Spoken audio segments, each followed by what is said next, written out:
Hey friends, welcome back to Channel Surf. If this is your first time here, I'm Jazz and I watch a shit ton of TV. And if you follow me on Threads, on Twitter, aka X, Instagram, anyway, you know that I have been obsessed with the release of Scream 7. If you have been here at any point, you know Scream is my favorite scary movie of all time and is really in my top 3 favorite movies of all time. So yes, I had to talk about Scream 7. There have been everybody is like mixed, okay? The Scream fandom is fighting because half of us loved it, half of us didn't like it. There's a few of us that are somewhere in the middle. So I had to bring somebody on who is just as much of a fan of this franchise as I am. I have been seeing this person on my various FYPs and timelines for the last couple of years. So I'm so excited to finally, become friends with him. He is a pop culture expert and probably one of your favorite content creators. Please welcome Jordy Cray. Hello.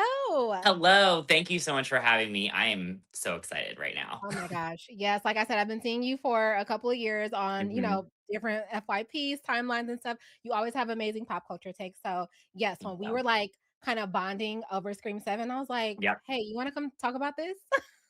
And I immediately jumped on it because I can talk about Scream forever. That's my Yes. favorite franchise of all time, too. So I'm ready. It's amazing. So today we are going to talk about what went right, what went wrong with Scream hmm 7, what we would have changed, okay? And then we're going to talk about like how we rank all 7 movies in the franchise. But before we start there, I need to know, what was your introduction to Scream? So I was 7 years old.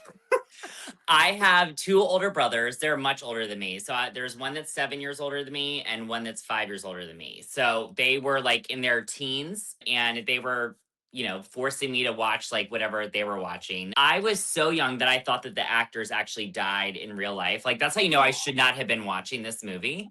But once I learned that it was all fake and, theatrical, I was all in it. And then I became obsessed with it. So I think yeah, I was 7 years old. So one and two had already came out. Mhm. The first Scream movie that I saw in theaters was Scream 3. I was 10 years old with my mom, but I have been the biggest fan. I rewatch them. They're like my comfort movie. I rewatch them all year round. It doesn't matter. There's just always something new that I pick up on every time I watch. I'm obsessed with it. So I'm so excited to talk about it.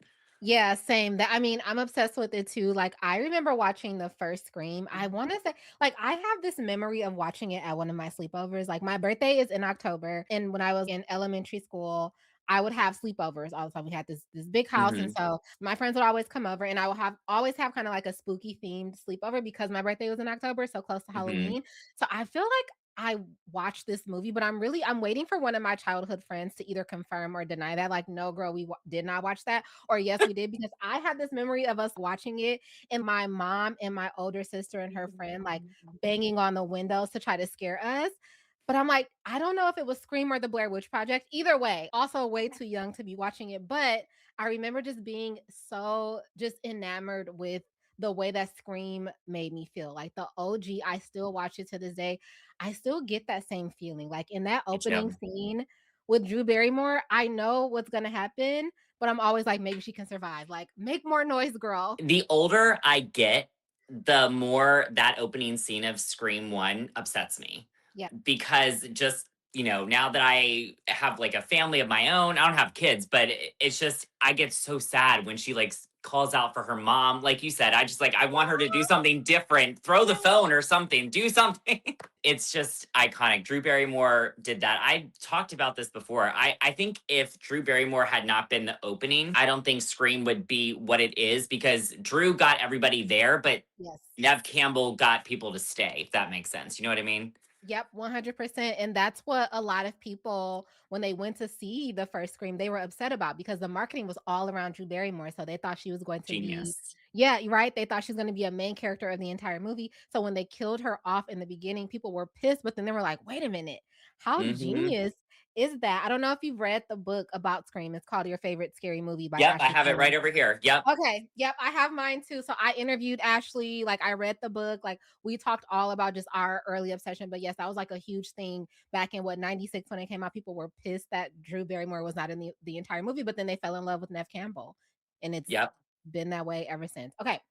So Scream 7 came out, Yeah. 30 years of the franchise, which I was like, excuse me, I 30 know. years. I I'm know.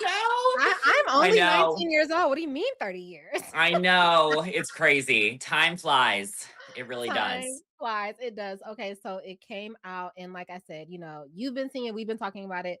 The fandom is so split. Like, and we've been split for a couple films now because we'll talk about it a little later when we do our Yes. rankings, but we've been split for a couple of films. What do you think? Like, why do you think Seven has made the fandom so split? The ending for sure. Mhm. I think that this movie has put me on a journey ever since pre-production to production Yeah. to now. Mhm. And I know that, hiring Nev back and Kevin Williamson, they were trying to like win fans back and bringing Matthew Lillard on board, which I think where they messed up was that they kind of like dangled the carrot of Stu's character, thinking that he was going to end up being alive because that's been the theory forever. So I think what they did with the AI, which I wasn't necessarily like mad about, Mhm. I just don't think that it was executed properly. You can Yeah. tell that there were rewrites throughout the movie. Act three is where it really kind of fell apart because this is by far the weakest motivation to kill somebody of all time across. I don't know how anybody can argue that. It is a fact that this is the weakest point that they It's tried to make. It's maddening. Like, it is maddening. Yeah, we're all torn. I think one thing we have all come together to agree on though is we hate the Yep. third act. Like, most people I know are like, it was a fun movie until we get to the third act, or if you hated it all the way through, you're like, yeah, it sucked. And then the third act was even more horrible. But Yeah. let's talk about what they did right, okay? Because Okay. it is a Scream movie at the end of the day, and like, I don't think it's ever gonna be all bad. Right. So That's let's talk true. about some things that we like. I'll go first. I will Okay. say I liked kind of the next gen, like passing the torch of Tatum being Hmm. Sid's daughter, and us being able to watch her journey. So I did like that. And I'm not usually a fan of like next gen storylines because I'm like, I'm Hmm. attached to the old generation characters. But I was like, Yep. I kind of like that part of it. What about you? So I may be in the minority here. I love the opening, but Yeah. what I've done differently is I stopped watching horror movie trailers. So what I saw was Hmm. shocking to me. I know I rewatched the trailer afterwards and I noticed that like it gave a lot away, but when I was having a good time with it. But I think where they messed up too was that opening had nothing to do with the rest of the movie. It just didn't really make sense. I think they brought up Stu's house burning down like as a throwaway line, but it didn't make any sense for the rest of the movie. Hey friends, just wanted to pop in really quickly to remind you to like this video and subscribe to this channel. I can see from my analytics that I get quite a bit of traffic from being on your YouTube homepage, and so I would love to have you as a subscriber and a friend. So go ahead and hit the subscribe button and share this video with a friend if you like what you see. Talk to you soon. Bye. I agree with My that. I like the opening kill too. Yeah, and my favorite part of the movie though was Gail's entrance. Dude, okay. I was Did your gagged. did your theater clap? Because the theater I was in, they Yes. clapped. Yes, we screamed like we were clapping. It was incredible. I was not expecting that. That was like the most shocking part of the whole movie and very satisfying because we've never had somebody unmasked in the middle of the movie. Thank you. That's what I was gonna say too. Like, in my list of things that I think they did right, they gagged me with the unmasking right there because I was like, when they were fighting and Mark Evans, not Mark Kincaid, Ooh, um, yeah, that was was hot. He was fighting. kind of hot in that Oh, scene. I was like, ooh, let me tell yes. you, I've actually never seen it for Joel McHale, but like in that movie, I was like, I see it oh, now. I see it you know, now.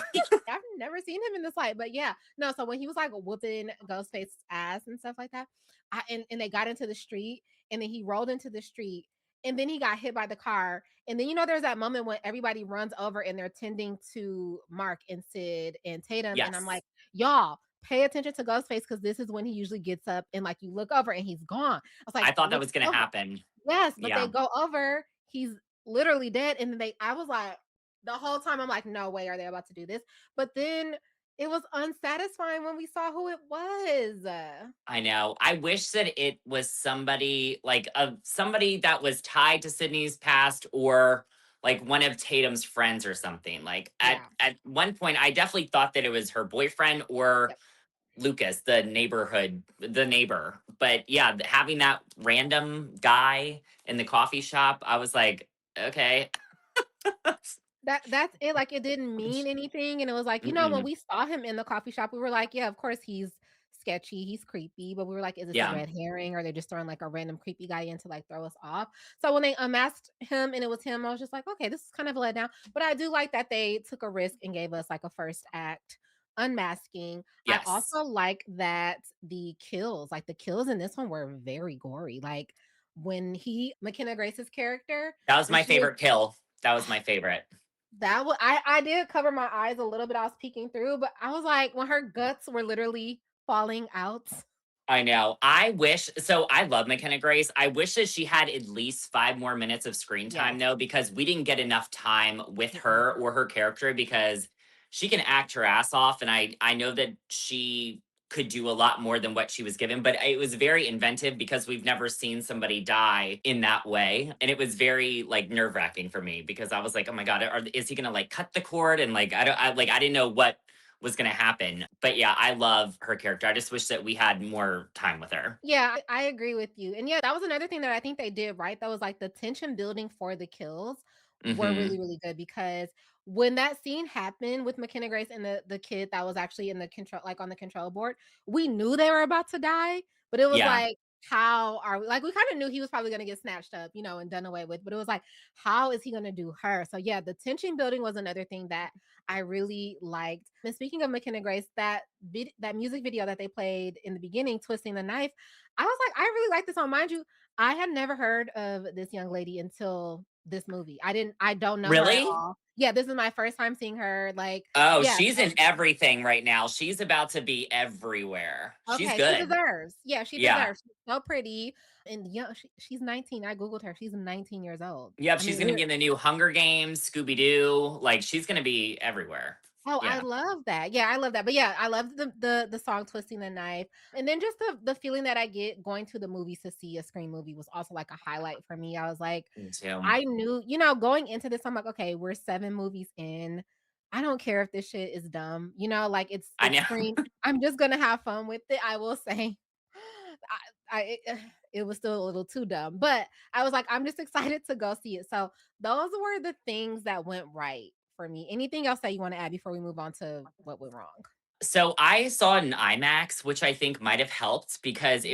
it was loud as shit in there and the screen was massive. So I think that that definitely helped with the effect that they were kind of going for. I think something else that I loved was the dynamic between Gail and Sydney. The nostalgia factor, I think they did it a little bit too much. Like I was like, okay, we get it. But I do like Sydney and Gail's dynamic. I think having them talk about stuff that they went through. I love that because Gail Weathers is like my favorite character. Oh my gosh, I love Love Gail her. so much, even though like she's a main character. Obviously she's part of the big three. But like when you look at her screen time across the movies, like she's not in the movies like as much. But I like know.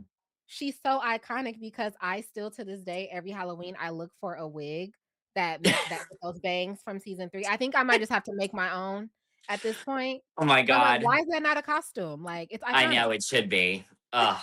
Just speaking of like, they were a little heavy-handed with the nostalgia, but one thing that I think all of us have grown to love about the Screams is like it knows that it's a scary movie about a scary movie. And so Mhm. I always look forward to how self-aware it is and like that ending scene when Anna Anakin. Camp, yeah, her Mhm. character when she was like, "You're past your prime as a final girl." So when they killed her and and Sid was like, "Past my prime." Fuck Right. you. I love that. That was I good. Yeah, I like that part. So I always love how self-aware it is. But let's talk about what went wrong. The biggest thing or one of the biggest things for me is like the marketing around the movie. Like if you get the poster, like you see this little print I got. It Yep. says I face, do.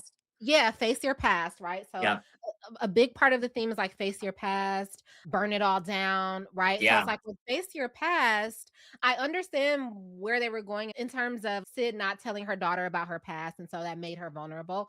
But I Yeah. don't think that they connected Sid's past enough for that to be the central theme of this movie. And then burn it all down, we saw one fire. Which they should not have included in the trailer. I Right. think that lost a lot of people. The opening scene would have been much more impactful if they did not show that fire. And they did a lot of the, like you said, the marketing around burn it all down and, the fires and the posters. They should not have included that because that would have been an epic surprise burning the house down. But yeah, I agree with you. And what past was she really facing in the movie aside from like opening up to her daughter? Because Yeah. these people, I get the overall theme of or motivation behind the kills. I get the parasocial part of it, but that was not executed properly. And I'm disappointed in Kevin, especially because Kevin's a great writer. And I know that there was rewrites. I don't know how involved he was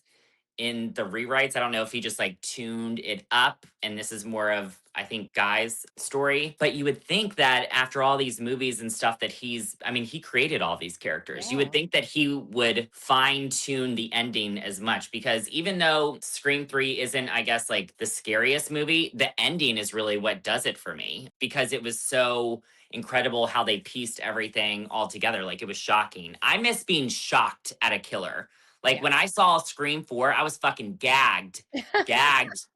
Oh my God. I just haven't been shocked in a long time. You know what I mean? And it's definitely a record of the killers with the least amount of screen time. Like we didn't even know who these people were. Sydney didn't even, she was like, I don't Who? like, yeah, like I don't really get it. Yeah, Yeah. it was just that part was just so disappointing.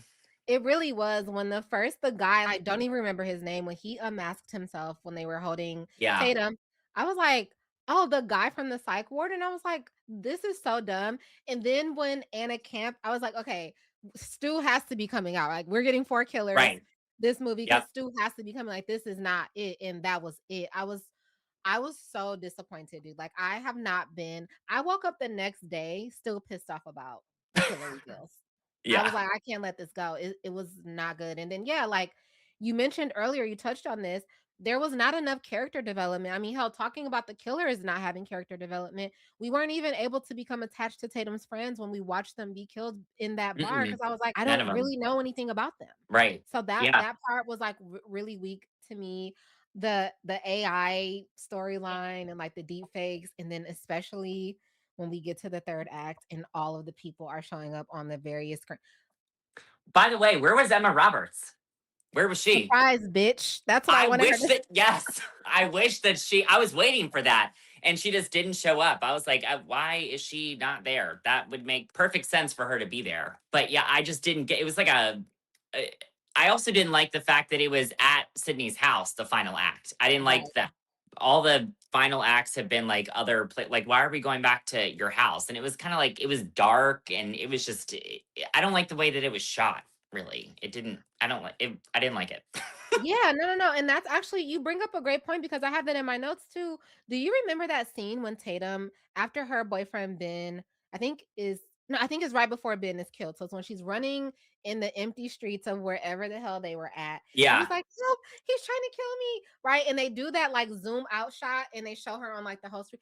I literally thought they were zooming out because they were gonna show us that we were on a set and we were watching a movie within a movie. Because like the way that was shot, I was Oh, like, oh, her acting isn't really as panicked right now. Like she's like, he's trying to kill me, help, right? And so they're zooming out. And my fiance literally was like Truman Show type of thing. Like, and I was thinking it like, is this about are they about to show us they were on a set? wow. It wasn't a set, it was just the way that it was shot. And that's on the director. So it's just like, damn, Kevin Williamson, if you're saying you didn't like the way it was shot, I'm saying that scene made me think that we were about to realize we were in a movie within a movie. That means like the director kind of, he dropped the ball a little bit there. Yeah, that would have been crazy. It would have been something new, you know what I mean? I would have been gagged.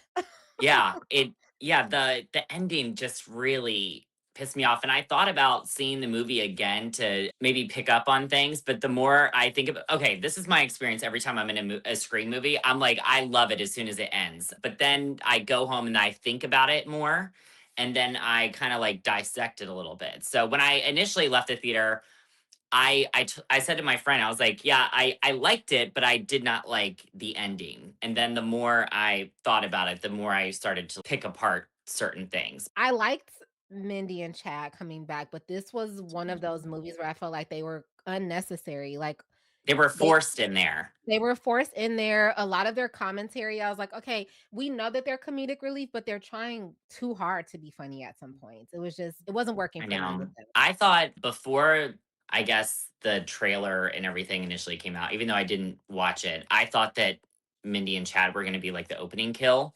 That would have made sense to me. But yeah, having them there, it didn't really serve a purpose. It was definitely giving, all right, these are rewrites. We're just going to force them in there and have them work for Gail or something, which is, it doesn't really make sense because we've never heard of them having those aspirations to be Gail Weathers. Thank you. Like that didn't make sense to me. So yeah, I like them as characters and as actors, but Me too. we did not need them in this film. And actually, let's move on to like what we would improve because you just brought up something that I saw someone say and I was like, I need to see this in a future film. Someone on Threads, and I wish that I could remember. If I can remember, I'll put it on the screen, their thread. They gave a list of like what they would have liked to see or what they want to see for Scream 8. Top of the list was Mindy and Chad as the opening kill scene. I think Oh, yeah. Yep. that would have been like having them be such horror movie nerds, and imagine them going to the Stumacher house for an Airbnb experience. And if literally, if you just remove the two actors who were in the opening kill and replace them with Mindy and Chad, even that would have elevated the movie even more. It would have. And I'll take that a step further. Kill Martha, their mother, as well. 3 of them in the opening scene. Kill all 3 of them. Just Let's wipe raise out the Randy's stakes. entire family. Yes. Yes. I would love that. One of the things that I was thinking of, when Anna Camp was talking to Sid in the coffee shop and she was telling the story about like her husband, and she's like, it's just me and him because my ex-husband was abusive. I was like, okay, surely she's not saying who her ex-husband is because we know him, right? Like, Mhm. so that's when I started thinking like maybe she is a part of the killings or whatever. Then we get to the end and I was like, okay, maybe her husband could have been Stu. So this is how I would have done it, right? And you tell me if you Okay. would be interested in this. Okay. Telling said the story about her husband being abusive, whatever, whatever. We get to the end, they reveal themselves. She goes, my ex-husband was Stu Macher. He was in a psychiatric ward. He got out, he changed his name, whatever. I met him, we got married. He was abusive. I found out who he really was, so I killed him. But I want to kill you, Sid, because you made him a serial killer. You made him crazy. And then Sid could say, I didn't make him crazy. The movies made him crazy. He was a psychopath because of Oh. the movies. And so Ooh. that would have given her Anna Camp a Ooh. little more of a motivation to want to kill Sid because it's like, I wouldn't have had this abusive asshole of an ex-husband had it not been for you. What do you think? Wait, I like that. Okay. Okay. That never had crossed my mind, but that is really good. That's how I would have improved the final act. I would have at least had her connect. Or if we want to just make it less complicated, make her Stu's fucking like half sister or something. Yeah, because I know that in Scream 5, Vince's mom was Stu Macher's sister, but we never saw her. Gotcha. Because they did a little throwaway line in Scream 5 as well. So maybe he could have had more than one sister. I don't know. But yeah, that would have made more sense. But I love your idea. I hope Kevin Thank you. Williamson watches that. Kevin, we love you, Kevin. But here, we just have a couple of improvements that we Just make. some notes. Yeah. But you actually put something on my mind, and maybe we can get this in a future Scream. Maybe Martha could be a killer. Like my brother got killed because of you, Sid. I'm coming for you, bitch. I thought of that. Yep. I definitely thought of that at one point. I was like, I wonder, because I was thinking of things that would like truly shock me. So Mhm. I could be, call me Delulu, but I honestly thought that maybe they worked something out behind the scenes with Melissa and that she would show up last minute and be the killer. I was really hoping for Whoa. that. And then it would be Sidney versus Sam. But what would make it different was that Sam wouldn't die. They Right. would, something would happen where Sam would go on to live. Yeah. I was really hoping for that. And then at one point, I thought maybe Mark Consuelos's character was the killer, and there Mhm. was going to be some sort of like commentary on legacy media no longer being relevant. And so he was trying to create chaos to have these stories back, and that he was going to kidnap Gail at the scene and then, bring her back. And like my mind was going so many different places. Then I thought it was the professor at one point, which why Mhm. the hell was he there? Unless they're going to bring him back for Scream 8. What was the point of him? He gave nothing essentially. But yeah, that's where all my mind was going. So many different places, but I was really hoping Melissa was going to show up, but she did not. Yeah. I did miss her. One of the things that my fiance said, he thought the killer was going to be Gail because remember that line when Mindy was saying like they were talking about reviving a dead career and like trying to get back in the spotlight and stuff like that, and that's what they were learning from Gail like what not to Mm, do. So my fiance was like, "Oh, I thought Gail was going to be the killer," and she, like you said, similar to what you thought Mark Consuelos's character was going to do. yeah, Like Gail was doing all of this to revive her own career because she always reports on this, she always writes a book about it. So yep. he thought that Gail was going to be the killer. And that brings me to my next question because in this same thread of the person who said that they would love to see Mindy and Chad be the opening kill, they also Hmm. said that they would either like they would like for Gail to be killed off in the next Scream. How do you feel about Gail either being killed off or becoming Ghostface? I love Gail, like I said. I don't want her to be killed. I would be very, very upset. But at the same time, I can understand the need for her to be killed off just to create something new. I could even see her being like an opening kill and people freaking the fuck out because all bets are off. You know what I mean? Because at this point, 7 movies in, potentially 8, what the hell are we doing different? It's starting to get silly. So I think the last one should be the end of Sydney's story because I don't see where else we could go from here Mm, unless like you but Gail now has that nerve damage and stuff too. So I don't think she could be a killer. She doesn't true. have the capability to do that. It made me really sad because I was like, oh my God, she's getting older and like more fragile now. It like broke my Mhm. heart. So I don't think that she could be a killer, but I could see her being killed off, Yeah, and unfortunately. I also thought they were kind of soft launching maybe like a prescription pill addiction with Gail's storyline, like when we saw her take the pills at the Yes. news station. So I thought that was Yes. going to be like a little like a bigger part of the storyline, but my fiance was like, that's also why I thought she could be a killer. So I was watching the Ghostface killers to see if any of them had like a shaky hand or anything like that. He's like, because they were Ah. kind of like making us focus on the fact that she did have that nerve damage. So, you know, the future is up in the air for Gail. You made a thread. This was before we were following each other on threads, but you made a thread and you were like, after this movie, like Sid needs a break. And I retweeted it or we posted it and I was like, no, I want this shit to go on forever. Like I That want was so funny. That was so funny what you said. thank you. I was like, no, I want to be watching Sid in Scream 76. But after seeing this, I'm like, no, I agree with you. I think there is an ending to Sid's story now, whether she finally is taken out by Ghostface or if she just is able to move off the grid and nobody can ever find her. But I do think we, one or two more movies with Sid and then we have to wrap it up just so that it doesn't get like too crazy. But if there was a ghost face that was going to kill Sid, who do you think it should be? Because she can't just be killed by some random fanatic. Like it has to be someone that's really entrenched in her past or someone that's like important to her story. Tatum. Tatum. Tatum. Imagine that. Like Tatum becomes Ghostface because her mom's like shadow is just too much and But then again, that's been done with Jill I was gonna say that, yeah, we've had that family member who's, like, tired of living in the shadows of Sidney Prescott and goes crazy, but yeah, I feel like that or or Gail Kirby. They could or bring Kirby Kirby. back. Yeah, Kirby. There's a lot of places to go, but, like, I wanted to say, I think you're right. Sid Sid needs a break, or we need to just finally do Wh- away. One more, and then I think that we should be good. I think she definitely deserves. I mean, it's just there's not much else that can be done. I saw an interview where she said that she and Kevin are brainstorming. I think Kevin should stick to writing Yeah. and not directing. I think they should get somebody else so that way they can maybe the writing was sloppy because he was so overwhelmed and maybe that's what it was. I think that he should stick to writing and they come up with something that makes sense, maybe something that happened in Scream 7 that they could bring, like even, maybe Stu's alive, they could bring it back. I don't know, they need to clean that shit up Yeah.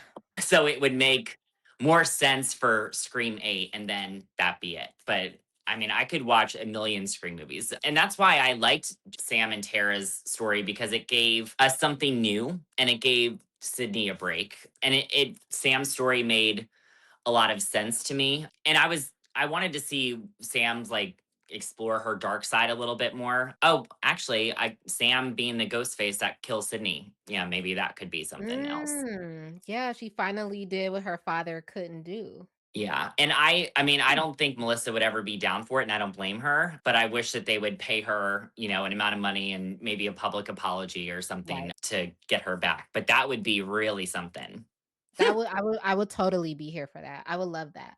So, before we close, I have Yeah. to know, how do you rank all 7 of the Scream movies now that you've Oh, seen 7? thank you for asking. I love this question. Scream 1, 2, 4, Okay. 3, 6, 5, 7. Okay. 1, 2, 4, 3, 6, 5, 7. Yes. I like that. I like Yeah. that. I love that across the fandoms, the first 2 are pretty much like, we are all information when it So comes good. to the first So 2. good. It will never top that. 1 and 2 are so good, and I don't wanna say it's downhill from there, but that's technically what it is, but 1 Yeah. and 2 so good. I have 3, like 1, 2, 3. Even though I know 3 was, like, a departure from the form and what we were used to, I just still Hmm. thought it was, like, a fun movie to watch, like, it's just really fun, Parker Posey is incredible. you know? And I mean, the third act in Scream 3 was so good. And Right. when you watch it back as an adult, knowing everything we know about Harvey Weinstein and the fact that he Yes. produced it, I was like, this is messed up. But it Right. gave a lot of context behind why Sydney's mom was the way that she was. And I like the set where they like chased through the set. I thought that was incredible. Scream Mhm. 3 gets unfair treatment. I do love Scream 3. Yeah, for sure. So mine is 1, 2, 3, then 6. So 6 actually just moved its way up there because I just rewatched 5 and 6. And I was like, Okay. oh, I really like 6. So 6, 4, Hmm. 5, and then 7. So we're also in Okay. agreement on our last 2 as well. I think the thing that I didn't like about 4, honestly, was like the filter that they had over the whole movie. Like it just felt like They need to that felt redo so that. weird. They need to Yeah. redo that. Wait, let's talk about 4 really quick. Have you seen all the deleted scenes of Scream 4 on YouTube? No, I didn't know there were. There's like 20 minutes of deleted scenes, and the alternate opening is much better than Okay. what we got. The Have you movie ever within seen the movie. have you well they still did that, but the two girls in Woodsboro is different. Okay. Have you ever seen it? No, I've never seen anything outside of what I watched in that movie. I'll send it to you. But and Okay. what's really creepy about it is that there's no score to it. So what they show, it's so realistic. But yeah, I'm gonna send it to you.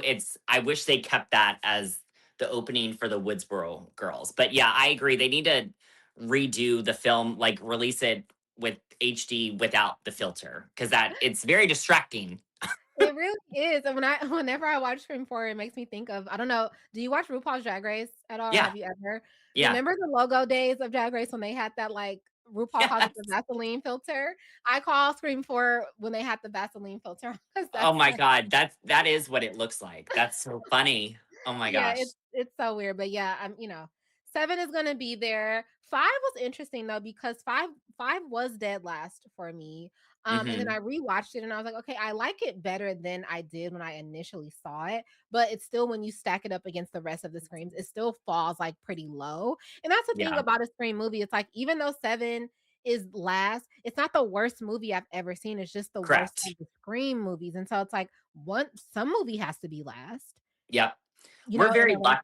We're Yeah. very lucky that we love this franchise because there's no like objectively bad movie across the Right. board. Like there's enjoyable parts in every single one of them. I mean, that's why I love the franchise so much. That's why I think they need to do like one more and then that be it. Otherwise, we're gonna have Ghostface in space or something. It's gonna go like crazy. So we need to just, a nice little bow on it and then that'll be it. Yeah, I was just talking to my sister about that because I was like, wasn't there a horror movie that went to space already? I think she said it Jason was X. Jason. Yep, Yep. Jason X. He went, I mean, look, we're gonna get Ghostface in space. We're gonna get Ghostface versus Freddy versus Jason versus It's crazy. versus Jigsaw. Like, we're gonna get to that point eventually. And guess what, Jordy? I know. I'm gonna be watching all of Me them. too. Me too. I'll watch them all. I swear I will. So, real quick, can we play a game before you head out? Yeah, let's do it. Okay, so everyone who comes on Channel Surf, they play this game. It's called Dinner Party Guest List, and you are throwing your dream dinner party, and you get 5 invites to this dinner party. You get to invite, because you love reality TV like I do, 5 reality stars. Who Uh, is coming to dinner with Jordy? this is such a good question, by the way. Andy Cohen. Thank you. We're the only Uh, 2 that have said Andy, by the way. really? Yep. Yeah, Andy Cohen, Tiffany Pollard, New York, Yes. Nene Leakes. Mm-hmm. That's 3. I'm trying to think. Lisa Vanderpump would be really interesting. Mm. I'm not even a big Lisa fan, but I feel like that would be really, really fun. And it's not just Bravo, right? It could be Yeah, oh, like you can be, okay. across the reality universe. Okay, probably because I'm watching House of Villains right now. Probably Drita from Mob Wives, just because that would be such a crazy dinner. I mean, yeah, she was just at the top of my mind. But yeah, those are like reality TV gods right there. I like this dinner. So we got Andy Cohen, Nene, New York, Lisa Hmm. Vanderpump, and Drita. I'll have to say, Nene and New York are by far the most popular guests. Like, we're all going to be on a waiting list to have them at our dinner parties because everyone invites them. They pioneers. When I met New York, it was like that's like one of the best moments of my entire life. Like Yes, she is a pioneer of reality TV. Like reality TV changed when she came on. Like it's just 100%. a classic. She's hilarious, and you know the thing I love the most about New York? I'm watching House of Villains too. She's still so funny. Like, when Tom So Sandoval funny. came in and she goes, "You're not Leonardo DiCaprio, are you? Are you Jackie Chan's grandson?" She is so effortlessly hysterical. Like she is just born for Yeah, reality TV. she Everything really that she is. does is just oh, I love her so much. Yeah, I do too. I'm so like you, and I recently had Kate Riccio on, and I had Love Kate her. Riccio on, and I think she had just met New York maybe like a couple days before we recorded, and she was saying like how nice New York was when she Very met her. nice. So I love to hear that someone who's such an icon and like a reality TV diva is Hmm. so sweet in person. I love that. Yeah, I asked to do like a TikTok with her and I like gave her my idea and she's like, "Yeah, let's do it." Like she was so down for anything that I wanted. She's incredible. Oh gosh, we love you, New York. Yes, we Um, do. so Jordy, thank you so much for coming to chat Scream 7 with Thank you. me. It was a Thank you blast. for having me. This was so fun. We should do it again sometime. Oh, absolutely, we have to. I mean, we're locked in now, okay? Yes, we So are. we will We do it are. again. Please, if my subscribers don't already, where can they find you and follow you? Follow me, Jordy Cray, everywhere except X. I don't have it.